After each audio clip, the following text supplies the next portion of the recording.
Have you ever sat in the same room as your cat and wondered, are we there yet? Not in a dramatic way, just quietly. And you have this deep uncertainty that comes from caring about something you can't measure. You've been doing everything right, or at least everything you know how to do. You feed them, you give them space. You don't chase them when they hide. On some days, it seems like what you are doing is working.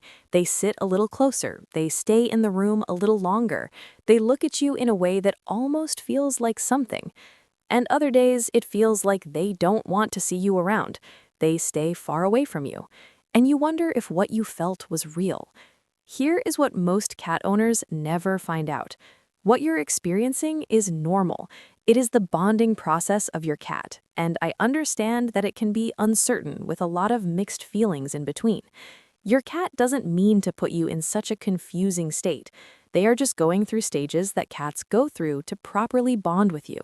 And by the end of this video, you're going to understand every single one of them, what they look like, what they mean, how long each one takes, and the one thing that almost every owner does during stage 2 that quietly, accidentally pushes their cat back to always start the process over again. Stay with me, that mistake is coming, and understanding it is going to change everything. Point 1. Why cats don't bond the way we expect them to. Before we get to the stages, we need to understand something that most cat content never says directly. Cats were not designed to trust quickly, not because something went wrong with them, not because they're cold or indifferent or emotionally unavailable, but because of a 40 million year evolutionary history that was selected specifically for caution. Dr. John Bradshaw, one of the world's leading anthrozoologists and the author of Cat Sense, spent decades studying domestic cats. His work makes one thing unmistakably clear. Domestic cats are, in evolutionary terms, a very recent experiment. Dogs, unlike cats, have been selectively bred for human companionship for somewhere between 15 and 40,000 years. Every generation of dog was shaped by humans choosing the breeds that bonded readily, the breed that answered the human call and chose to stay close to humans. Cats are different. They domesticated themselves. They moved toward human settlements because of rodents, because of food opportunities, not because of us. Bonding was an afterthought, which means that when your cat is cautious with you, it assesses before it approaches, it tests before it trusts. Your cat is not being difficult, it is just being a cat. Cats are exactly what natural selection spent 40 million years making them. And here is the thing nobody tells you about that. A bond built on that foundation, a bond that a cautious, self-contained, evolutionarily independent animal chose to build with you despite all of that wiring, is not fragile. It is one of the most deliberate forms of attachment in the animal world. So the next time your cat watches you from across the room instead of coming to you, remember that. They are not withholding, they are being careful, and being careful is a form of respect. Point 2. Stage 1. The orientation period. Duration. The first 7 to 21 days, sometimes longer. Here is what stage 1 looks like from the outside. Your cat is present but distant. They eat when you're not watching, they explore when the house is quiet. When you move toward them, they move away, not aggressively, just steadily, maintaining the gap.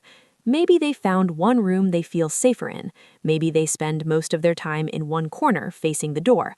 Most owners experience this and feel one of two things: rejection, the sense that the cat doesn't want them, or guilt, the sense that something they did or something about the environment is wrong. Both are misreadings. What's actually happening during stage 1 is something that researchers at the University of Lincoln call the orientation phase, a period during which a cat in a new environment devotes most of its cognitive resources to threat mapping. Your cat is not ignoring you. They are building a model of the world they've arrived in. They are learning the sounds of the house, the refrigerator's hum, the pipes, the sound of your specific footsteps versus someone else's. They are memorizing where the exits are. They are noting what you do when something unexpected happens. Do you startle? Do you raise your voice? Do you move toward them or away? Every piece of information is data, and they are collecting all of it. The research shows that cortisol, the primary stress hormone, is measurably elevated in cats during the first 7 to 14 days in a new environment, regardless of how calm or cat-friendly that environment is. This is not a response to anything you've done wrong. It is a biological preparation for the unknown. The single most important thing you can do during stage 1 is the hardest thing to do. Not nothing exactly, but close. Be present, move through the house calmly and consistently. Let your cat observe you living your ordinary life without making yourself the center of the interaction. Every time you try to accelerate connection during stage 1, every time you reach into their hiding spot or pick them up before they've come to you, you add one more entry to their threat file. Every time you walk past their corner without stopping, every time you sit nearby and simply exist without making demands, you add one entry to the safety file. Stage 1 ends when your cat makes a choice, not when they let you pet them, when they take one unrequested step towards you. That step, however small, however brief, is the most important moment of the entire bonding process. It means the assessment has reached a conclusion, and the conclusion is, so far, safe. If you learned something so far, share it with a friend and subscribe. Now let's talk about Stage 2. Point 3. Stage 2. The negotiation. Duration, 2 weeks to 4 months. This is the widest and most variable stage. Stage 2 is where most owners make the mistake I promised you at the beginning, and it's worth understanding exactly why this mistake is so easy to make, because it comes from exactly the right instinct. Here is what Stage 2 looks like. Your cat is in the room with you now. They've stopped hiding. They might be on the far end of the couch, or under the coffee table, or just inside the doorway, but they are present and they are closer than they were. Sometimes they approach you. Not all the way, but part way. They might sniff your hand and then back away. They might sit beside you for 20 minutes and then leave without explanation. And you feel it. The sense that something is building, the temperature is rising, the bond is forming. So you lean in. You move toward them when they come toward you. You reach out when they get close. You try to hold them for a moment to confirm the warmth you can feel gathering between you. And they pull back. Not dramatically, not all the way to Stage 1, but back. Here's what's actually happening. Animal behaviorist Kristen Vitale, whose research on feline attachment at Oregon State University has reshaped how we understand cat bonding, describes Stage 2 as the period in which cats are not moving toward connection, they are testing its terms. Your cat is not asking, "Do I like this person?" They settled that in Stage 1. What they are asking now is, what kind of relationship is this going to be? Specifically, will this person respect my signals? Will they take what they want, or will they wait for what I offer? When I approach, do they receive me on my terms or theirs? Every interaction during Stage 2 is a negotiation, and the cat is always the one setting the terms. When you reach for your cat the moment they come close, you fail the negotiation, not because reaching is wrong, but because they hadn't offered contact yet. They had offered proximity, and you took something they hadn't given. The owners who move through Stage 2 fastest are the ones who learn to receive without taking. Your cat approaches, you remain still. Your cat sniffs your hand, you let them finish. Your cat sits beside you, you don't initiate touch. You let them set every term, every time. This feels passive. It feels like you're not participating in the relationship. But from your cat's perspective, something extraordinary is happening. They are encountering, possibly for the first time in their experience of the world, a creature that does not take what it wants from them. That is the specific foundation on which the deepest cat bonds are built. Not warmth, not treats, not trying harder. The consistent, repeated experience of their signals being respected. Stage 3. The arrival. Duration, variable, 1 week to 6 months. It cannot be predicted. Stage 3 does not announce itself. There is no moment where your cat looks at you and signals that they've decided. There is no threshold you cross, no door that opens. There is just one ordinary day, something different. You're doing something unremarkable, reading, cooking, sitting on the floor doing nothing in particular, and your cat walks across the room toward you with a kind of intention that feels different from before.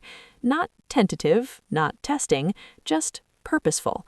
And they arrive. Maybe in your lap, maybe pressing their forehead into your palm, maybe settling against your side with a completeness that feels like a door closing.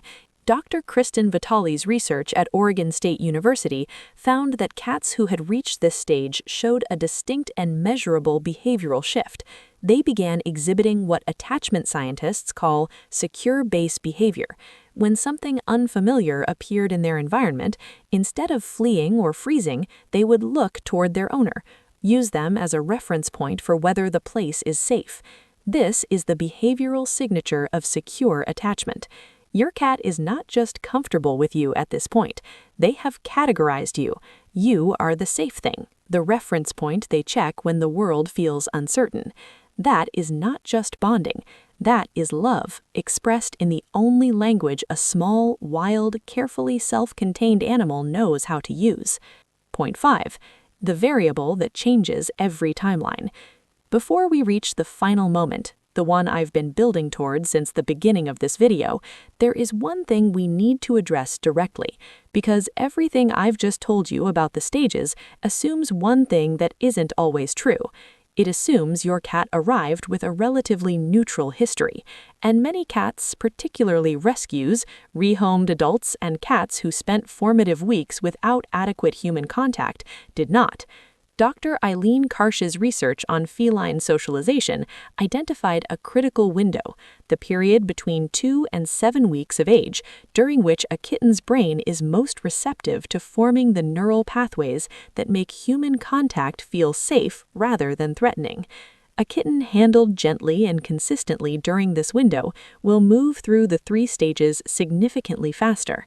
Their threat file arrives pre-populated with evidence that humans are safe. They still assess, they still test, but the bar is lower because the early evidence pointed in the right direction. A cat who missed this window, who was feral in early life, or poorly socialized, or who experienced trauma at any point, carries a different kind of history. Their threat file is not empty, it has entries in it already. And those entries don't disappear when you adopt them. They don't disappear when you are kind to them. They have to be overwritten one gentle interaction at a time until the new evidence outweighs the old. This is why a rescue pet might cycle through stage 1 and stage 2 multiple times before reaching stage 3. Not because they can't bond, not because you're doing something wrong, but because they need more evidence than a cat that started with a neutral file. The owners who bond most deeply with difficult cats are always the ones who stopped measuring the timeline altogether. They stopped asking when, they started asking, what does my cat need today? And somewhere in that shift, in that letting go of the schedule, the cat felt something it had perhaps never felt before. That this person was not waiting for them to become something different. They were simply here, for whatever version of bonded this specific cat was capable of. And that, for a cat whose history gave them every reason to stay small and guarded, is everything. The final point, the moment you won't see coming. I told you at the beginning of this video that there was a moment most owners never understand until after it's happened. This is it. You are not going to feel your cat bond with you. You are going to look up one ordinary day from your phone, from your book, from whatever unremarkable thing you're doing, and realize they are already there. Not just arrived now, already there, settled against you, or watching you from close by with a softness in their eyes that wasn't there before, or simply in the same room you're in every evening for the past 2 weeks, and you suddenly understand they chose this spot because it's near you, not because of the light, not because of the warmth, because of you. And you'll realize in that moment that the bonding wasn't the dramatic thing you were waiting for. It was happening in all the ordinary moments you almost dismissed. Every time you walked by without reaching, every time you sat nearby without demanding, every time you let them come to you and you simply received them. Those moments were the bonding. All of it was. Research from the University of Lincoln found that cats who had formed secure attachments to their owners showed measurably lower cortisol in their owner's presence compared to a stranger's presence, even in stressful situations. You are, in a physiologically measurable way, your cat's calm. You became that without trying to become it. You became it by showing up, consistently, quietly, without asking for anything back. So if you're watching this in stage 1, if your cat is still under the bed, still watching from the doorway, still keeping the gap between you, I want you to hear this. The gap is not a measure of where you stand with them. It is a measure of how carefully they are deciding, and careful from this animal means the decision matters. Keep going. Be present. Be still. Let them come to the conclusion that you are safe. Because when they do, when they finally walk across the room with that specific kind of intention and arrive, you will feel it, and you will know that every quiet day of waiting was not wasted. Every single one of those days was the bond being built. It was always being built. You just couldn't see it yet. Go find your cat right now. Sit in whatever room they're in. Don't call them. Don't reach for them. Just be there and watch what they do. Because they have been watching you this whole time, and they are closer to deciding than you know. If you learned something, subscribe to this channel and share it with friends who will learn from this too, because your cat has been talking all along, and now you're learning to listen.